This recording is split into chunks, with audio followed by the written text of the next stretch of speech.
Question है आपका, जहां प्रश्न चिन्ह है वहां पर लापता अंक दिए गए विकल्प में से खोजिए। तो यहाँ पर आपको 3 ट्रायंगल दिए गए हैं, जिसमें एक ट्रायंगल सीधा है और एक ट्रायंगल उल्टा है, और इसमें कुल मिलाकर 4 अंक आपको दिए गए हैं। तो पहला त्रिभुज और दूसरे त्रिभुज में सभी अंक आपको गिवन है, लेकिन जो थर्ड नंबर का त्रिभुज है उसमें बीच का जो आपका अंक है वो आपका यहाँ पर मिसिंग है। ये आपको क्या करना है, फाइंड आउट करना है पहले त्रिभुज और दूसरे त्रिभुज की सहायता से। तो इसे हम सोल्व करते हैं।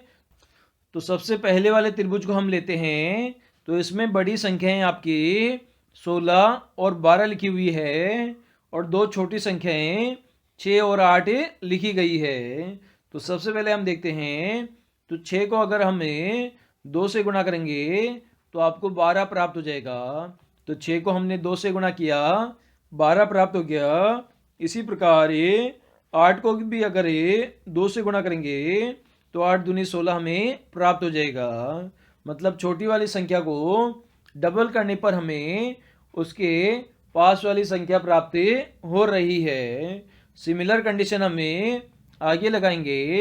तो 6 से आपको कितने पर पहुंचना है, आपको यहाँ पर 15 पर पहुंचना है, क्योंकि इस सर्किल में ये संख्याएं चल रही है रोटेशन सर्किल में। तो 6 से 15 पर पहुंचना है। तो 6 को कितने से गुणा करना पड़ेगा, 2.5 से गुणा करना पड़ेगा। तो 6 दूनी 12 हो जाएगा, 12 और 3 कितना हो जाएगा, 15 हो जाएगा। तो 6 को हमने 2.5 से गुणा किया। इसी प्रकार 10 से हमें 25 पर जाना है। तो 10 को हमें 2.5 से गुणा करेंगे तो पॉइंट हट जाएगा, और संख्या कितनी आ जाएगी आपकी, 25 से आ जाएगी। तो यहाँ पर हमने 2 से गुणा किया, यहाँ पर हमने 2.5 से गुणा किया। तो आगे हम कौन सी संख्या से गुणा करेंगे, आगे हमें 3 से गुणा करेंगे। एक बार इसे चेक भी कर लेते हैं। तो आपको 6 से 18 पर पहुंचना है। तो 6 को कितने से गुणा करना पड़ेगा, 3 से गुणा करोगे तो आप 18 पर पहुंच जाओगे। सिमिलर यहाँ पर आपको 9 से क्वेश्चन चिन्ह पर जाना है। तो 9 को कितने से गुणा करेंगे, 9 को 3 से गुणा करेंगे तो 9 तिया 27 आ जाएगा। तो क्वेश्चन चिन्ह की जगह पर आपकी 27 संख्या आ जाएगी, जो कि आपको ऑप्शन नंबर डी में गिवन है। तो डी हमारा इस क्वेश्चन का आंसर हो जाएगा। क्वेश्चन है आपका, रिक्त स्थान पर कौन सा पद आएगा, ये आपको यहाँ पर फाइंड आउट करना है।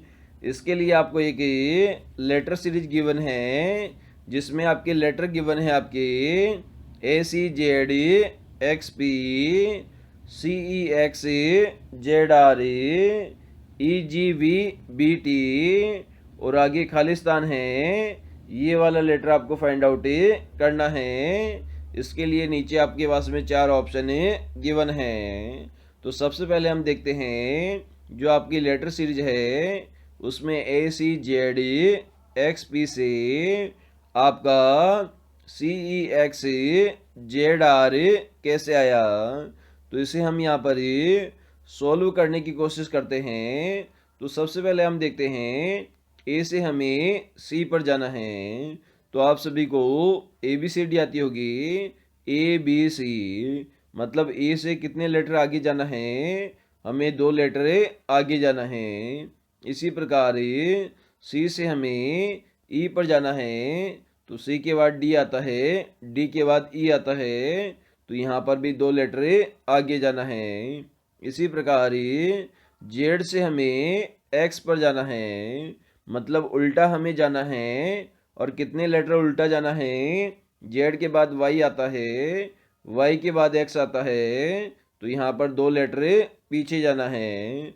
सिमिलरली एक्स से हमें जेड पर जाना है। तो यहाँ पर 2 लेटर आगे जाना है, क्योंकि एक्स के बाद में वाई आता है, वाई के बाद में जेड आता है। इसी प्रकार पी से हमें आर पर जाना है। तो पी के बाद क्यू आता है, और क्यू के बाद आर आता है। तो यहाँ पर भी 2 लेटर आगे जाना है। तो तो यहाँ पर आपका एक फॉर्मेट बन गया +2 -2 +2 और +2। तो इस प्रकार का एक फॉर्मेट बन गया। सिमिलर फॉर्मेट को हमें आगे वाले लेटर में अप्लाई करेंगे। तो सी से अगर आपको ई पर जाना है तो यहाँ पर 2 लेटर जोड़ने पड़ेंगे। ई से जी पर जाना है तो 2 लेटर जोड़ने पड़ेंगे। एक्स से वी पर जाना है तो उल्टा जाना पड़ेगा, 2 लेटर घटाने पड़ेंगे। जेड से आपको बी पर जाना है तो जेड के बाद ए आता है, ए के बाद बी आता है, तो 2 लेटर यहाँ पर जोड़ने पड़ेंगे। आर से आपको टी पर जाना है तो आर के बाद में एस आता है, एस के बाद में टी आता है, तो यहाँ पर 2 लेटर जोड़ने पड़ेंगे। सिमिलर कंडीशन हमें आगे लगाते हैं। ई से अगर आपको 2 लेटर जोड़ के आगे जाना है तो ई के बाद में एफ आता है और एफ के बाद में जी आता है, तो आपका पहला लेटर जी आ जाएगा। इसी प्रकार आपका जी है, जी से भी आपको 2 लेटर आगे जाना है तो आपका क्या आ जाएगा, आई आ जाएगा, क्योंकि जी के बाद एच आता है और एच के बाद में आई आता है। सिमिलरली वी से भी अगर आपको 2 लेटर पीछे जाना है, क्योंकि आपका फॉर्मेट है +2 +2 -2 +2 +2, तो 2 लेटर पीछे जाएंगे वी से तो आपका क्या आ जाएगा, टी आ जाएगा, क्योंकि टी के बाद यू, यू के बाद वी आता है। सिमिलरली बी से यहाँ पर हमें 2 लेटर आगे जाएंगे तो बी के बाद सी आता है और सी के बाद डी आता है। इसी प्रकार टी से हमें 2 लेटर आगे जाएंगे तो टी के बाद यू आता है और यू के बाद वी आता है। तो इस प्रकार से आपका एक फॉर्मेट बन गया है GIT-DV, GIT-DV बन गया, जो कि आपको ऑप्शन नंबर 2 में गिवन है। तो ऑप्शन नंबर 2 आपका इस क्वेश्चन का आंसर हो जाएगा। हेलो स्टूडेंट्स, आपको एक नंबर सी गिवन है जिसमें नंबर 31, 28, 31, 30, 31 है, उसके बाद में 30 गिवन है और यहाँ पर क्वेश्चन मार्क पर कौन सा नंबर आएगा ये आपको फाइंड आउट करना है। तो कैसे इसे सोल्व करेंगे, तो इसे देखने पर आपको याद आ रहा होगा, अगर आपको वर्षों के जो महीने हैं उनके अगर आपको नाम याद है तो आप इस क्वेश्चन काफ़ी आसानी से सोल्व कर पाओगे।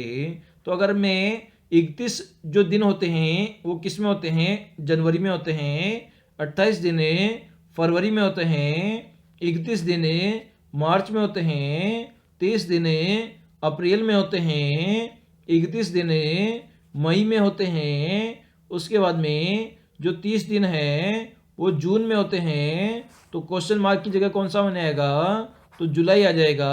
तो जुलाई में कितने दिन होते हैं, 31 होते हैं। तो क्वेश्चन मार्क की जगह कितना आंसर आ जाएगा, हमारा 31 दिन आंसर आ जाएगा। ये आपको जो साल होते हैं जिन्हें हमें ईयर्स बोलते हैं उनके महीने लिखे हुए हैं कंटिन्यू फॉर्म में 31, 28, 30, 31, 30, 31। तो 31 हमारा जुलाई महीना हो जाएगा, जो कि हमारा आंसर है।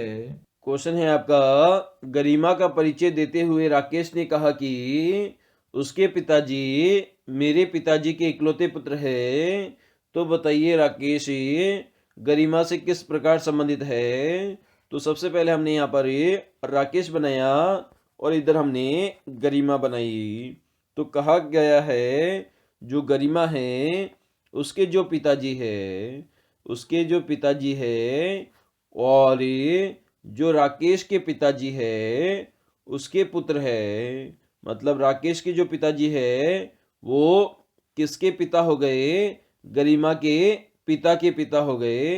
तो यहाँ पर हमें इकलौता पुत्र है तो एक ही पुत्र है, कौन है, गरिमा का पिताजी। और पूछा गया है राकेश और गरिमा का क्या संबंध है।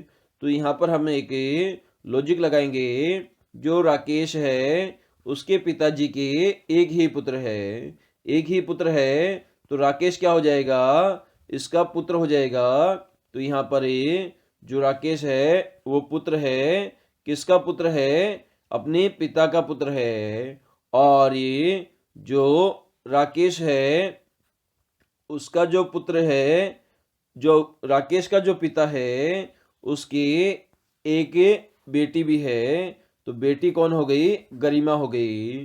तो राकेश डायरेक्टली क्या बन गया? पिता बन गया गरिमा का, क्योंकि राकेश तो अपने पिता की एकमात्र संतान है और उसकी पुत्री कौन है? गरिमा है। तो पिता का संबंध हो जाएगा राकेश का गरिमा के साथ ही, और यहाँ पर ऑप्शन नंबर डी यहाँ पर करेक्ट हो जाएगा। क्वेश्चन है आपका, किसी एक को चुनिए जो अन्य से भिन्न है। तो इसके लिए 4 ऑप्शन आपके पास में गिवन है: टोपी, हेलमेट, पगड़ी और आवरण। तो सबसे पहले हम बात करें टोपी। तो टोपी आपके सिर पर पहनी जाती है। कहाँ पहनी जाती है? सिर पर पहनी जाती है। इसी प्रकार हेलमेट भी आपका सिर पर पहना जाता है, और जो पगड़ी है वो भी आपकी सिर पर ही पहनी जाती है। लेकिन आवरण क्या होता है? किसी वस्तु को आप ढकने के लिए ऊपर उसके ऊपर जो भी कवर या वस्तु लगाते हैं उसे हम आवरण कहते हैं। जबकि ए बी सी ऑप्शन आपके सिर पर पहनी जाने वाली वस्तुओं से संबंधित है, जबकि ऑप्शन नंबर डी ऐसा नहीं है। तो ऑप्शन नंबर डी हमारा अन्य से भिन्न हो जाएगा।